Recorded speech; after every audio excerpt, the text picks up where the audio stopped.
Welcome into the Chasing Trails podcast, brought to you by St. John Trail Running and powered by Resilience Through Fitness. Join two middle-aged dads as they sit down and talk trail running, life, and everything in between. Now, here are your hosts, Geoff LeBlanc and Brandon Thompson. All right, welcome in, everyone, to another episode of the Chasing Trails podcast. You've got Geoff and Brandon here. We're kind of limping into the podcast today, recovering from Loony Loops. Today is our Loony Loops review. We're going to spend most of the time breaking down our experience and our run and how we made out and all things Loony Loops today. So for those of you who we were talking to on the trail, this is it. This is what we're breaking it all down. So Geoff, how are you feeling after the run? Yeah, I think I'm feeling all right. We'll break it down even further, but I managed to get into the gym a few times since, just doing upper body stuff, realizing I need to change some of my lifestyle goals to refit my running goals, maybe be a little more consistent. And so I'm feeling pretty good. I mean, the best news of the weekend is my Achilles is not killing me. Hey, awesome. What was ended up being 40K. So that's good. So overall I think I'm in a good spot. Yep. My legs feel pretty good. My calves still feel a little tired, but my feet, I got some nasty blisters over the course of the run, and that's what's bothering me now. It's there's just a couple that are just really, really crazy. So Right. we're just trying to keep those clean, and I'm just kind of walking funny because I don't want to step on them too much, but they're coming already. They're starting to heal up, so it won't be Right. too much longer and I'll be back to normal. But it And they was were right like on the ball of your foot, eh? So like you can't even avoid so them. I've got two like right on the pads, one like on the top that goes right up one of my toes, Right. and Send then me a picture of that one. You should put that picture online. That was a it's good like a picture. bulbous, like it is a bulbous like blister right on the Yeah. side of my toe that goes right underneath my toenail. So it's gonna like just explode, I think, and just take Yeah, that that toenail toenail off. is gone. Yeah, Yeah. for sure. But the rest of them, it's so funny. I never really have that many problems with my feet. I don't know Right. what was different about this run particularly, but this was a rough one for my feet. So they got shredded pretty good. But Yeah. um Yeah, it that was odd because it was like the second lap that you were like, yeah. I gotta stop for a bit and doctor up my feet. And I was like, okay. And then we never saw each other again for the day, but I was like, okay, well, I'm gonna keep going. And second lap in and you had hot spots Hot starting to go spots. hard. Yeah, So hot spots yeah. already. So Mm, I don't know if it was the socks I was wearing mm, or if just my feet were, because I even like I had my feet all lubed up and everything. So it wasn't yeah. anything. I didn't neglect anything. It was just a matter of must have been the socks. That's the only thing I could think of that was. But I Yeah. wear them running all I the did time, so I don't know. yeah, I noticed it. I noticed that you weren't wearing smart wool or anything like that. So I wondered if that was gonna Yeah. if you did Once that I did switch intentional to or smart wool, it felt better. yeah. So maybe I just needed to do that from the get-go. But anyway, so we're going to spend some time just talking about our Looney Loops experience. It was overall, I would say, Geoff, it was just another great weekend. This was my first time like spending like a lengthier time there. I've usually just been there for the 6 hours, but going until, close to midnight, it becomes like two different races. That's what I really felt Mm, like there's like the daytime, and then once that shift happens around the 12-hour mark, you just start noticing, oh, this is a totally different kind of race. And so absolutely. it's kind of got like a little different character Yeah. to it after hours, kind of, so to speak. And so it was kind of neat to experience that, both sides of that. For sure. Yeah. No, I think you're right. Both from the perspective of like things just the atmosphere changes partially because the trails are so much more quiet. Mm. Once you notice it when the 6 hour race ends, and then you notice it again at 10 o'clock when the 12-hour race ends. Not just because it's dark, but because there's significantly less people who are signed up for the 24-hour race, or even like us, some 24 hours maybe we're done their race by that point, or I should say like me. Um, more so me. And so the trail kind of cleans out a little bit, and you don't have the bottleneck. You don't have as many people to chat with, and so it just changes the atmosphere of the day. So you're right. There's definitely some change, and we didn't even make it into the wee hours of the morning. So you can imagine No. how that would change at 2 o'clock or 3 o'clock or 4 o'clock in the morning, right? So Yeah. Yeah, I'm sure yeah, it becomes even a different race at that time. So you're absolutely right. So yeah, it's kind of unique to see how that, and I'm sure it's common with all those 24-hour races. It's interesting just to see the different vibes of the different time segments. So going into it, uh, it was just like the energy level was sky high. Everyone was super excited. It was a good chance to catch up with people. Like we were, connecting with folks that we hadn't seen since the last race. And it just was really well organized, and it seemed to flow pretty well. There are a couple bottlenecks. Like one was the parking. Like parking was crazy.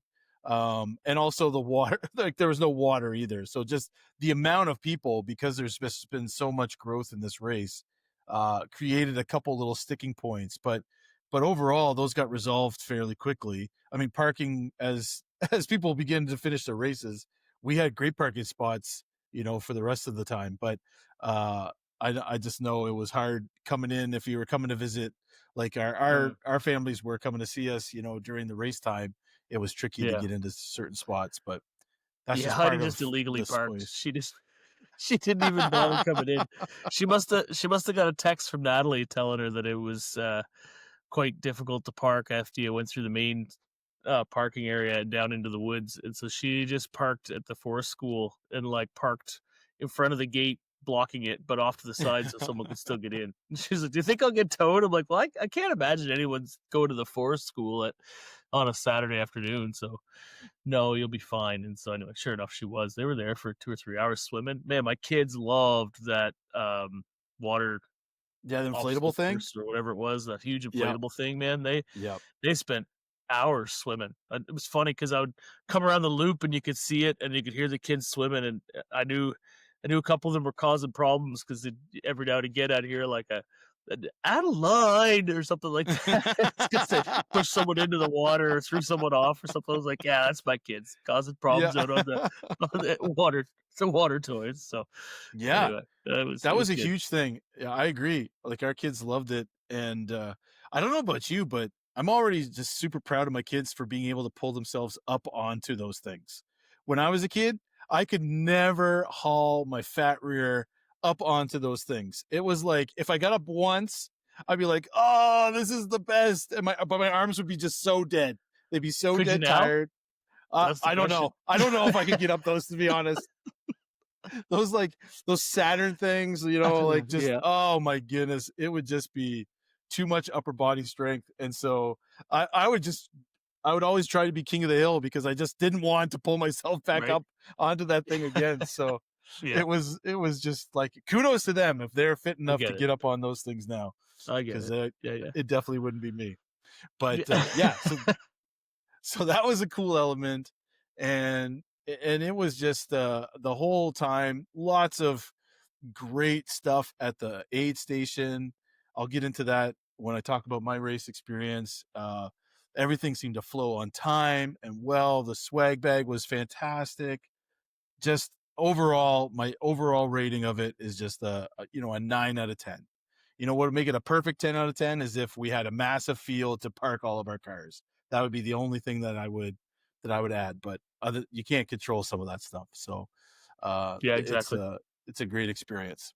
So Yeah, I would agree. I don't think anything could have gone better. I mean, you got 200 people flushing toilets in the emergency pee before a race, and yep. this is gonna happen, right? Like it's been a dry summer, and they just ran out of water pressure, so there's nothing you can do about that. But I you had to go deep into the woods because once everyone started peeing in the woods, there was like people everywhere peeing in the woods. So, so I stopped before the race, went to go have a pee, and thought I was deep enough. And then I turned around and there was like people sitting and chatting, like literally 4 feet from me, and I was like, "Oh, whoops."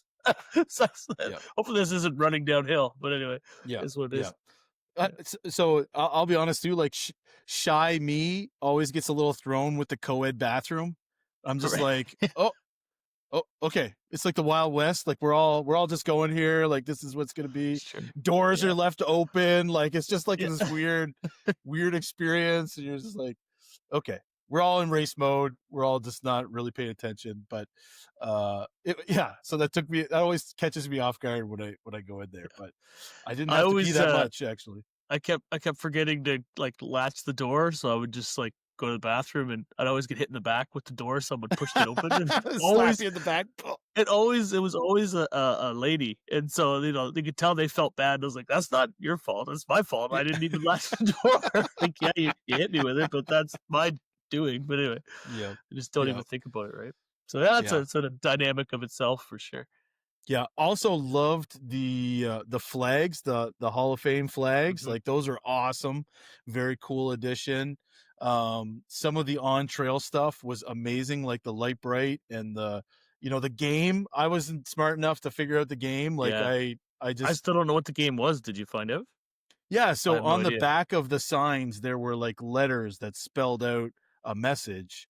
But so you had to go stop at different signs and look behind them, and there was some letters there. But I would I couldn't read them because I was like sweat was all in my eyes all the time, or I didn't have my glasses on, and then the one letter that I did see, I was like I don't know what to do with this, so I just kind of kept going. But definitely people were playing the game because I saw some people talking about it at the aid station, and so someone won that prize. I don't know who it was, but it was a cool little element to add to it. I was just trying to survive, so that's I didn't Yeah. have any extra for games. Yeah. Speaking of not being able to see, I found out this weekend that Brandon doesn't wear contacts when he runs, and yet he wears glasses all the time. So, if we Yeah. have any eye doctor listeners out there who can help Brandon figure out how to wear contacts, maybe that would change something in his run. It would definitely For make me him. feel more confident. I'd imagine. It's no wonder you twist your ankle. Like you can't Yeah. see.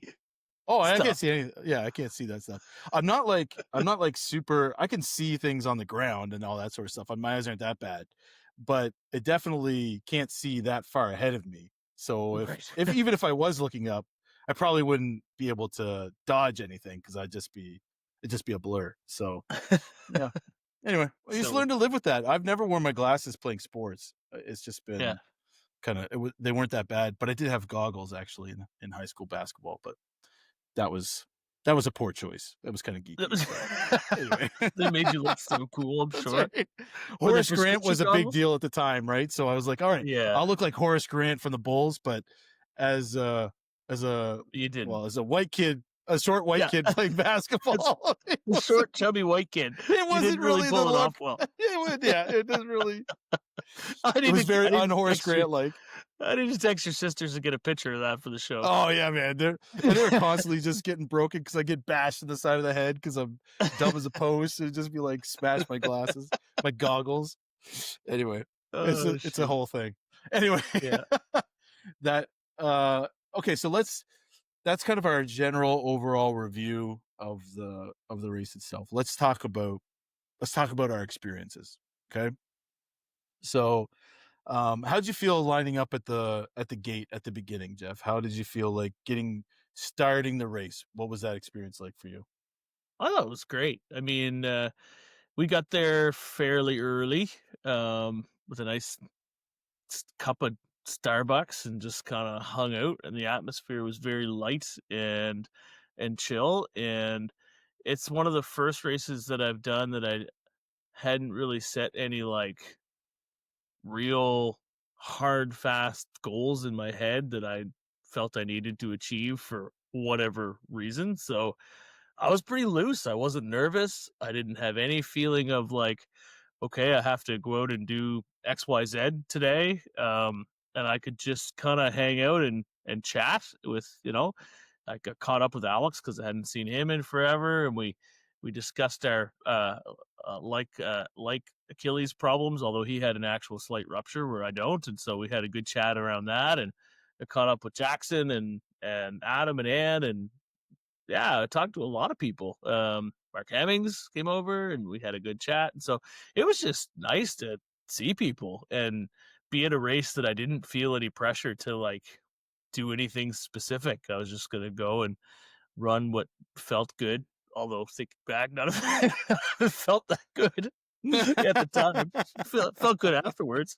But yeah, just to kind of go, and I think the only thing I had regrets of was, I knew right from the beginning that the training leading up to it wasn't exactly what it needed to be. So I guess I kind of knew in the back of my brain that there was going to be aspects of it that sucked, and so. But it didn't seem to bother me, and I just was able to be chill and enjoy my coffee and have a good time. So starting out the race, I thought was great. Yeah. So I would say I was pretty similar feeling to you.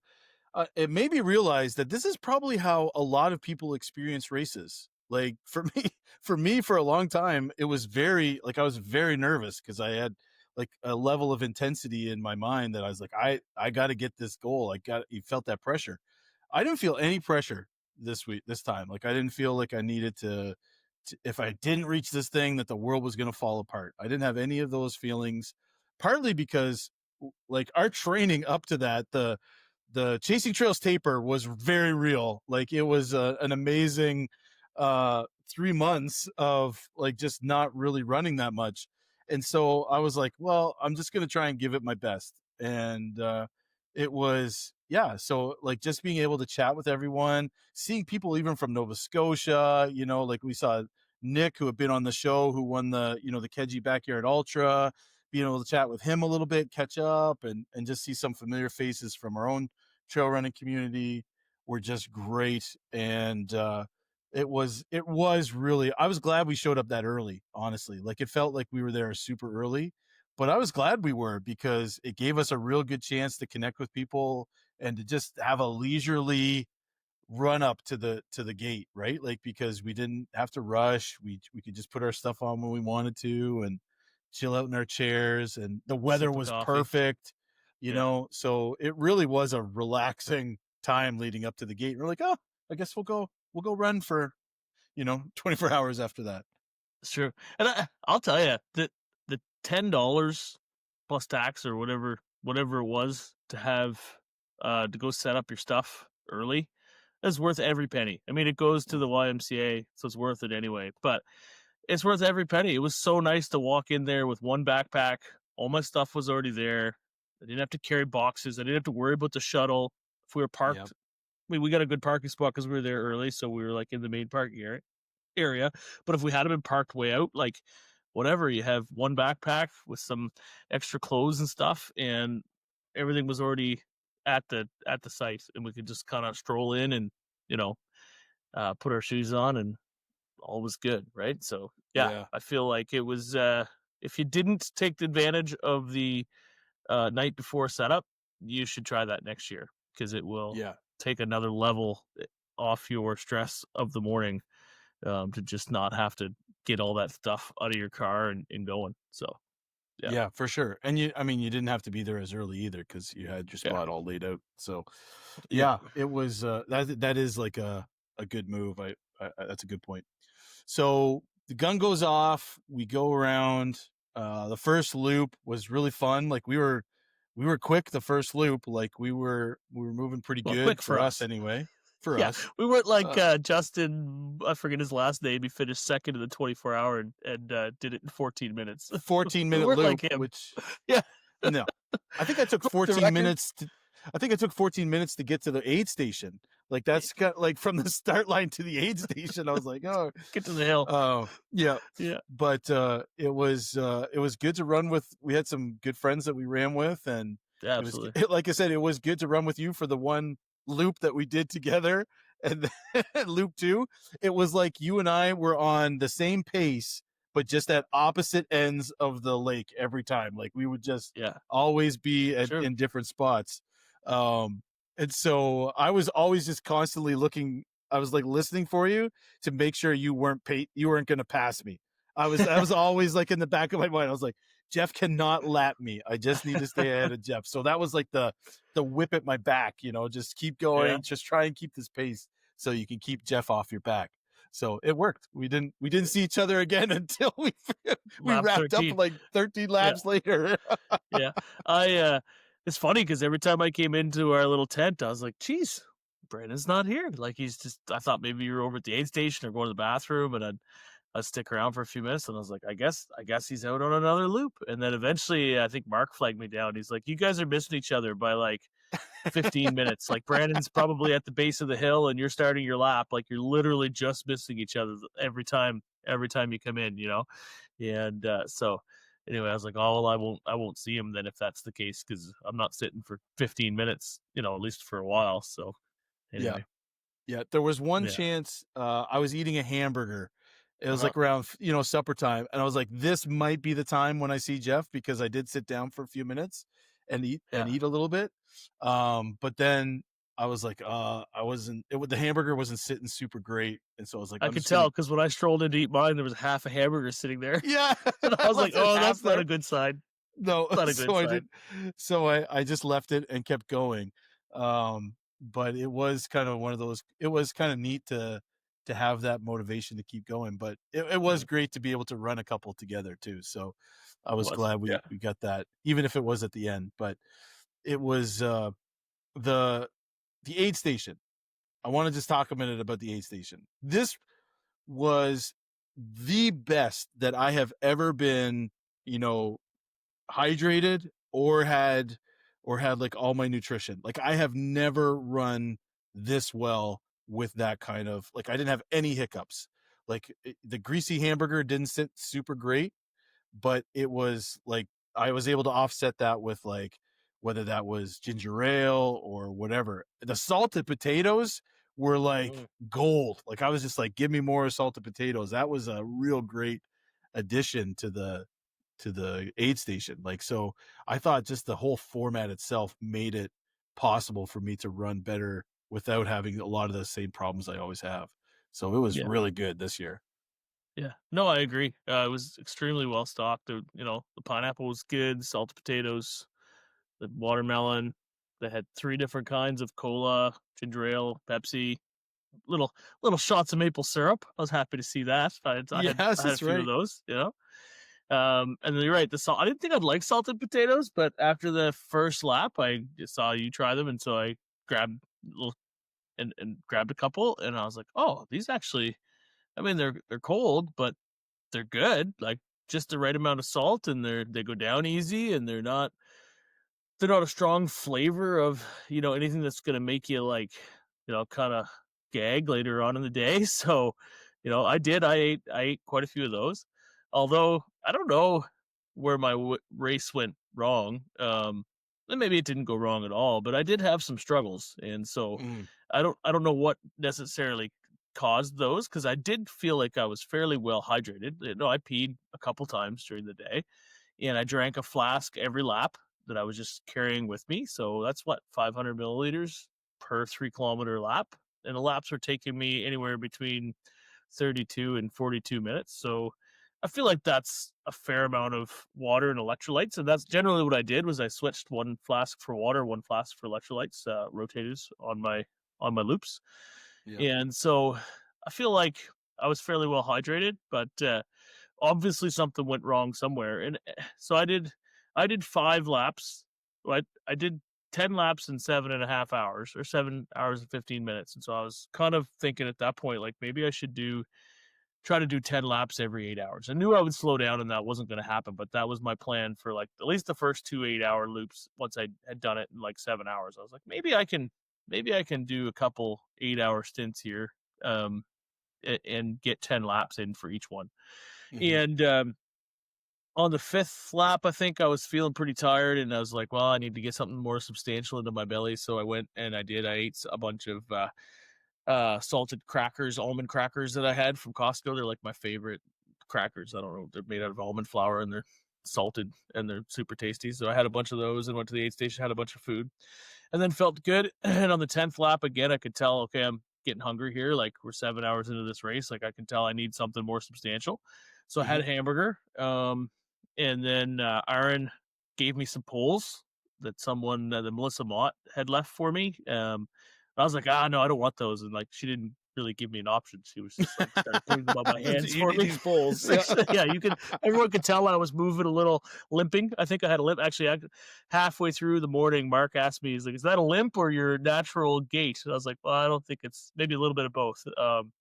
And my hip was starting to bother me. And I think that was a compensation for maybe for my Achilles, or just from not training hills enough leading into the run, because obviously the problem I had with my Achilles is aggravated by running hills. So I hadn't done as many hills. I had done a bunch of hills to try to train for Rockwood, but I had kind of laid off of them for June, July, and August for those reasons. So anyway, I had obviously developed a bit of a limp. Anyway, I ate the hamburger and it went down great. And then I got out on with those poles and I was like, geez, this is gonna change my life. Like this is amazing. Like, why have I not been using poles my whole life? Like, this is dumb. Not that they made me faster by any means, but I certainly noticed a difference for that next lap, just in the exhaustion in my legs. And so I kind of, I found going up the hill obviously easier. Going down, I found them a little bit awkward. I didn't use them a lot. But I did that lap and I thought, geez, like that was pretty good. That was either my 10th or 11th lap. I can't remember. And so I thought we were going to be good. But then the very next lap, after I had this revelation that I was going to be amazing, it was going to change my whole day.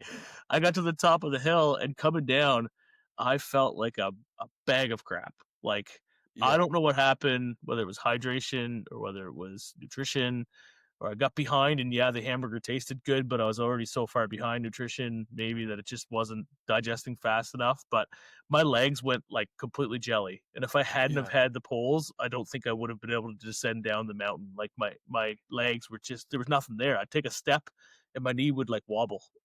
And so I was like, this is brutal. And so, and my stomach turned and I felt horrible, and I was like, I'm going to throw up, and I hate throwing up. And I had the hiccups for like half the laps. I was like, this is brutal. And that's when we met each other in the aid station, and you were like, I'm just going to sit here on the steps for a little bit, then I'll do another one. And like, I did not argue. I just, I was like, yeah, that's a good idea, Brandon. Let's sit on the steps for a minute before we go out together. And like, we hadn't seen each other all day. So you were super excited to do another lap. And I was already like, I'm not doing another lap. Like, this is it. And so anyway, you did convince me to go out for another lap, and it did not go well for me. Yeah, so I didn't understand when that was going on how hurting you were. I thought you were just like me and just like tired, because we've been doing this for a while and we're out of shape. And so we end up leaving after sitting down for a few minutes. We're going down the trail, and we had walked most of the double trail, like the double path, to get to the main trail. And I was just about ready to start like a little bit of a trot, and I'm going, because I figured you're ready to go. Like, you go faster than I am anyway. So I'm trying to give it some space. And I look back and like, you're still walking. And I was like, oh, Geoff, I was like, are you not running? Like, are we not doing this? I'm like, okay. So I just slowed down, and I was like, okay, we'll just walk. I'm fine to walk. And it was at that point I started realizing that you were not feeling good. And I was like, okay, so we'll just go slow and steady through this one. And there was times I look back now, and there'd be people coming up behind me, and I'd stop to let them pass, but I was like semi-delirious in the point where like I would just like stand in the woods, and they were like, wait, still I could, you can see the light coming in front of you, so you're like, oh, they must be really close, and then they weren't, but you just kept going, because I never ever told you. And then they'd pass me, and I would just stay in the woods for like, I don't know, a few minutes, and then I'd realize I was standing there by myself, and I was like, I gotta keep going. So I'd kind of, you'd wait up for me, and I'd eventually find you in the woods, and you were like, everything okay? And I was always like, oh yeah, it's fine, it's all good. But I remember like I don't physically remember like coming down, where you're all done the hill, and there's that like boulder, and then you come down, and then there's the Loony Loops sign down along the thing. Like, I don't actually remember that part of that loop. Like, it didn't happen. I remember getting to the part where you're on the like soft mossy part, and you're coming out to the end of the trail, and I think I asked you, like, how much more do we have? And you're like, we're almost at the end, Geoff. Like, we're right by the water. Like, I Yeah. had no idea. None. And it wasn't because my light was dark. It was like my light was plenty bright. I was just in a world of my own, and I don't know what happened. Anyway, I Right. couldn't wait to get back to my chair, and I felt Right. so sick. Yeah. So You also, you didn't have your light on very bright to start I- off with too, right? Like it Yeah. took you a while to realize, oh, I should turn on my light. And so it was Yeah. like, once you I did, it had was it on like, the I had it on the lowest possible setting and didn't know, and because I was anyway, it wasn't going well. And so anyway, we got back, and I sat in that chair, and Anne sat with me for like I don't know how long. You went out for another lap, and she just sat there kind of quietly and encouraged me every now and again. And I was like, I don't think this is gonna happen. I had some ramen and I had some. You got me before you went out. You got me some broth. And every time I had a drink of broth, I'd start the hiccups again, and I was like, "I'm gonna puke all over this campsite." So I just sat there for like I don't know, it must have been an hour and a half or 2 hours, and tried to think about going back out again, but like I just could not muster. Like I had zero ambition to go again. Like I had no part of my life. You could have walked by and offered me $1 million, and I'd have been like, "Yeah, I'm good. I'm gonna stay here." I had no ambition, especially once I got that blanket and that zero gravity chair. When you left for your lap, you gave me a blanket, and I got into that chair and leaned it back. I was like, "Oh, I'm done. I'm staying here." And that was it. 13 laps later, 40K. I was pooched. So it was at that point where I was like, I'm trying to figure out whether I wanted to keep going or not, because I had like I was tired. Like I'm not gonna lie, like I was pretty exhausted. But you were still moving way better than me. Like, yeah, so I still had some energy to give, and I still think like I was able to just kind of keep in the zone. Like I was really kind of feeling good because of the pierogies that were at the aid station. I was slamming back these pierogies left, right, and center. They were awesome, and they just gave me enough of the carbs and the salt and everything else to be able to keep going. But I got to the lap, and I was like, I've never been in a spot where I've had to go and you've stayed. Like it's always been the other way around. And so this was like this weird moment for me. It's only gonna happen like, once, buddy. So right. and so you were like, we were on the trail together, and you're like, all right, Brandon, I think I'm just gonna stop. And I was like, okay, let's stop. And you're like, you're supposed to convince me not to stop. You're supposed to tell me to keep going and push through. And I was like, hey, I'm ready to stop right now. Like I'm ready to be done. Like you're not gonna have a hard time convincing me. So it was like this weird dynamic where you're like, you're supposed to tell me to keep going. And I'm like, no, man, let's just stop. Why do we keep going? yeah, I remember thinking after that, when we came into the aid station together before we went out on what was our last lap together, everyone was like, "Oh, you guys are going to kill it now because you're together at night." And then, like, not even like 40 feet into the trail, we're already telling each other we're done, and we're like, "Yeah, well, let's quit.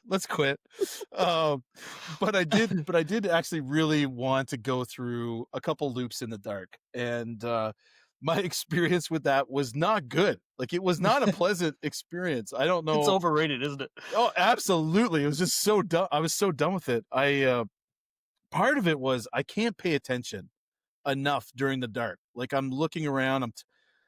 I was doing a couple laps with some friends, and I just remember like I'll be talking to them, all of a sudden I just roll my ankle. Like I would just like it would twist on either like one of the soft mossy spots or in a rock, and I would just be like dying. And so it was not fun. And so of course the more you roll your ankle, there was one time in the evening I was running, and it was right down as you're coming down all those spots where there's little chunks of rock that are sticking out, and I was stepping on one of those, and I rolled my ankle on my right side, and I just ended up leaning. I kept leaning and falling towards off the trail, and there was like this little cedar sapling that was there, and I was like, oh, this will stop my fall, but it was so small, like, and I was so heavy, it just kept leaning, and so I just kept falling towards it. The tree just kept bending, And I was like, I'm going out here. And I'm going to go in the dark.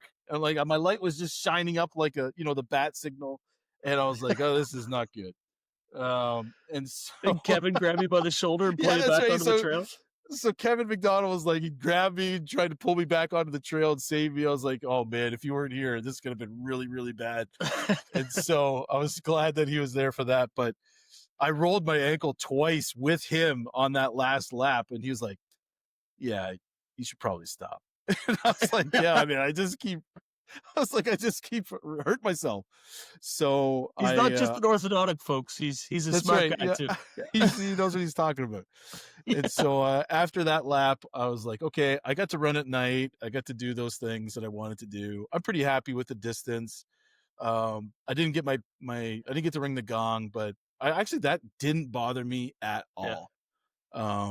And so I found it was great, but I didn't want to spend the rest of my fall wearing a friggin' boot or something like that. So I just, my ankle was already starting to swell. So I just stopped and felt good. So I think there probably would have been enough energy for me to keep going and do more laps, but I just pulled it because my ankle was just starting to get too bad. So, but that's kind of how it goes sometimes, right? Like you just deal with that as it comes. So I saw how some guy was running with 2 ankle braces, and I was like, oh man, like that might be the way to go next time. Just like double ankle brace.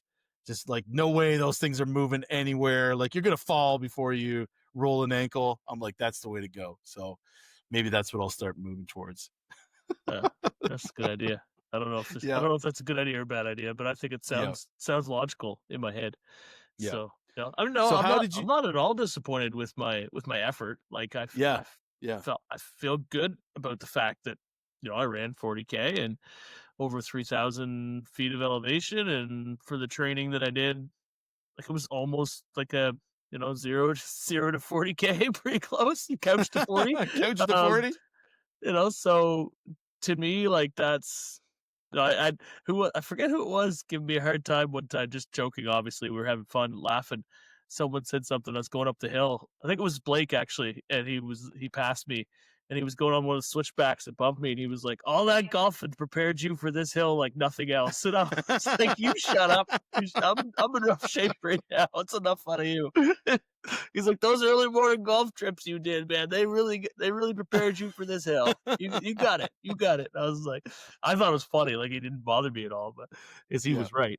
But yeah, so no, not at all disappointed with my effort. And it was it's funny.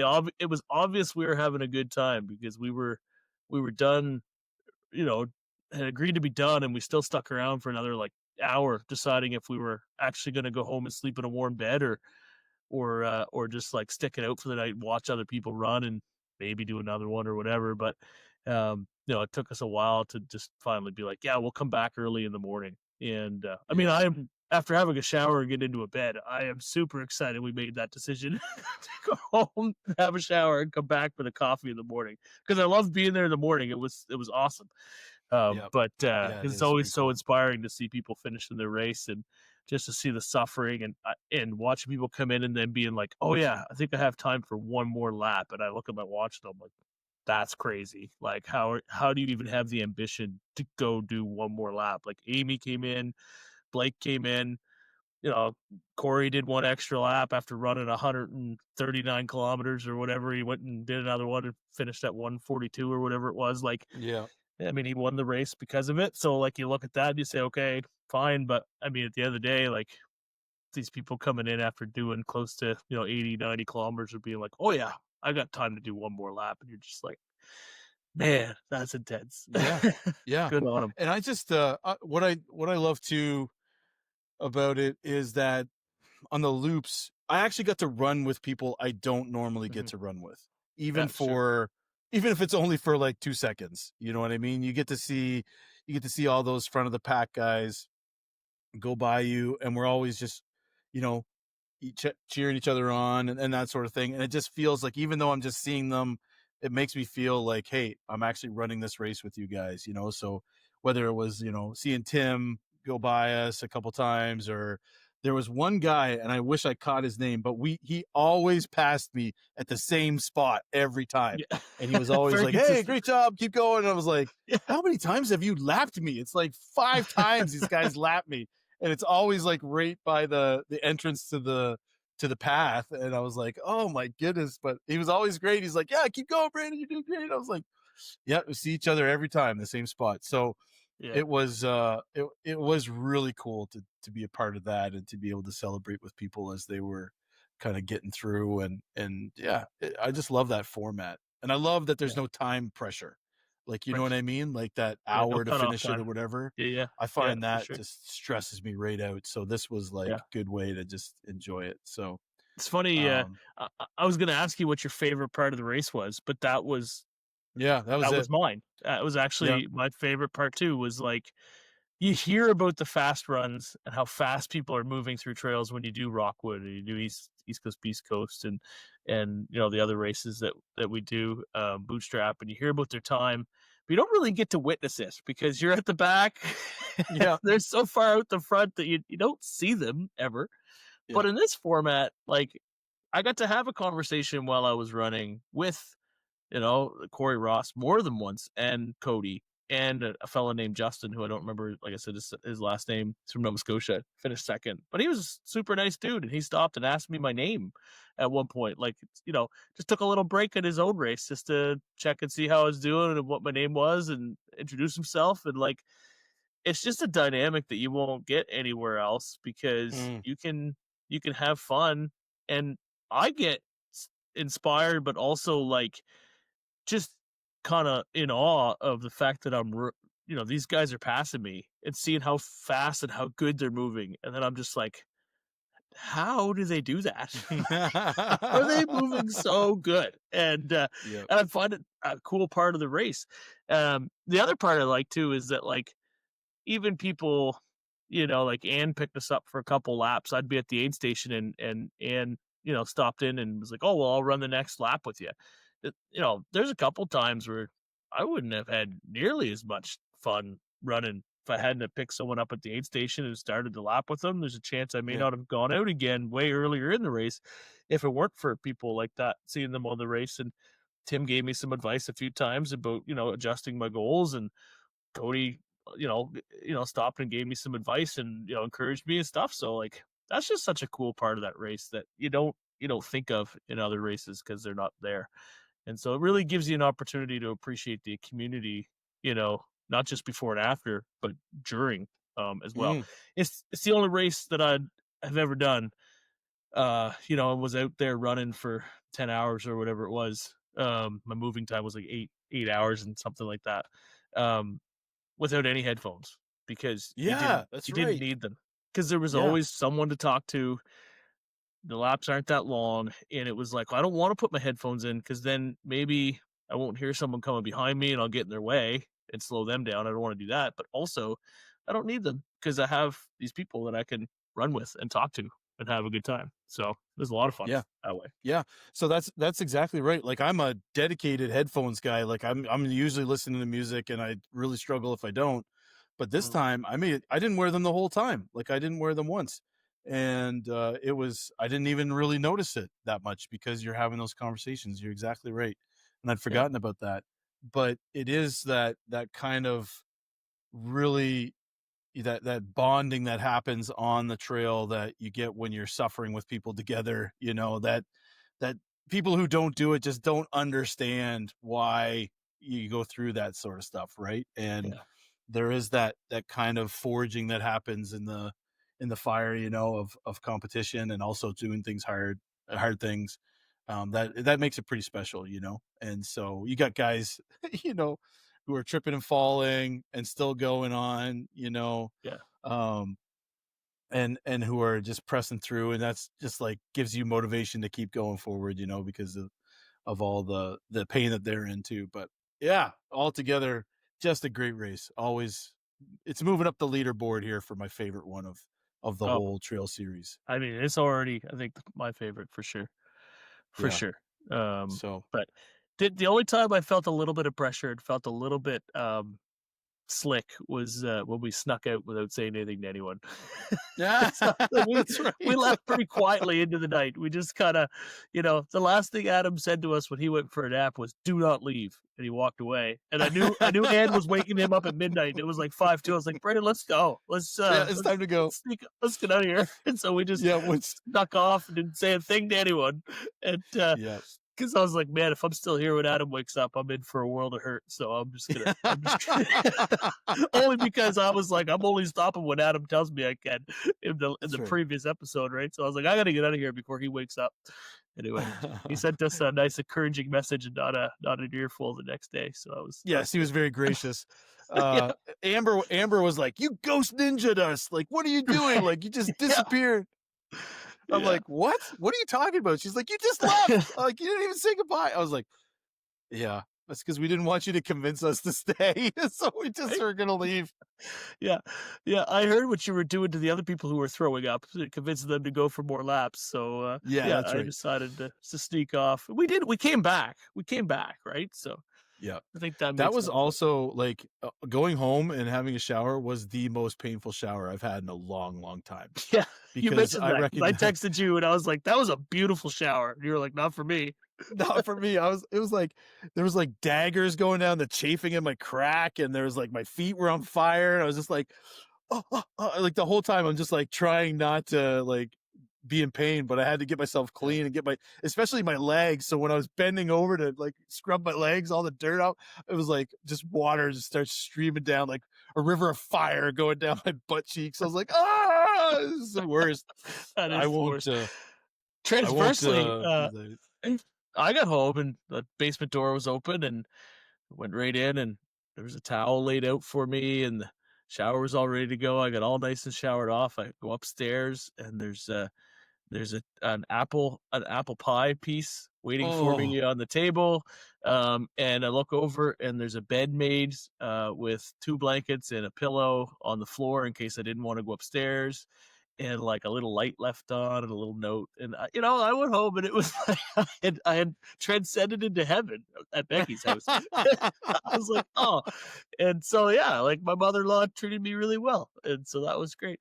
That's amazing. Yeah, so that is amazing. I'm going to have to race and stay at their house more often because it was such a nice way to come home at midnight to a piece of apple pie and a drink of water and a bed made for me, so I didn't have to go up to the second floor in case I was hurting. Now, no regrets about going home, eh? Like that's amazing.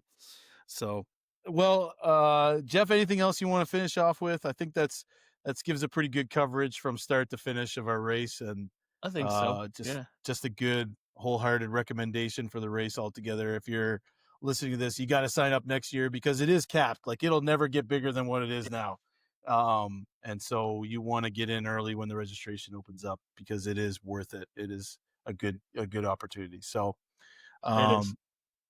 hopefully you'll be able to get into the race next time if you didn't get in this year. But in the meantime, everyone, just keep on chasing the trails.